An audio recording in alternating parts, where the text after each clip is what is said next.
என்னங்க இது வண்டி இப்படி போயிட்டு இருக்கு? அப்பா டிரைவர இப்படி மசான்னு போயிட்டு தான் நாங்க எப்ப ஊருக்கு போய் சேர்றது? டிரைவர்ட்ட சொல்லி கொஞ்சம் வேகமா தான் அழுத்தி வைக்க சொல்லுதே. நீ ஸ்லோவா போறதுக்கும் ஏன் பொண்டாடி அங்க போய் போறதுக்கு என்ன சம்பந்தம்? அனுப்பி பாரு எப்படி போகுதுன்னு. அப்படிங்கிற நயன்தாரா போய் உட்கார்ல போல பாத்துருவோம். டிரைவர் பாக்குற மாதிரி உட்கார்த்தா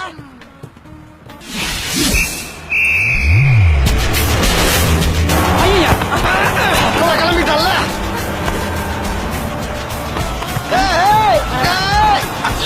என்ன வண்டி இப்படி வேகமா போகுது?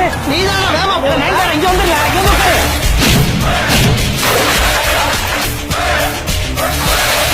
ஐயோ, நயன்தாரா சீக்கிரம் வந்துரு வந்துரு. ஆட்டோ வா சீக்கிரம் வா. மெதுவா போக சொல்லியா. இவனோட தில்லு போய்க்காது. அப்பா, வேகமா போற வண்டியெல்லாம் இப்படிதான் போயிட்டு இருக்கா? ஒரு சில பேர் இப்படிதான் வண்டியை கொல்ல பேத்த கொண்டுகிட்டு இருக்காங்க. இனிமேல் வேமா போ சொல்லுவியா? வேணாப்பா.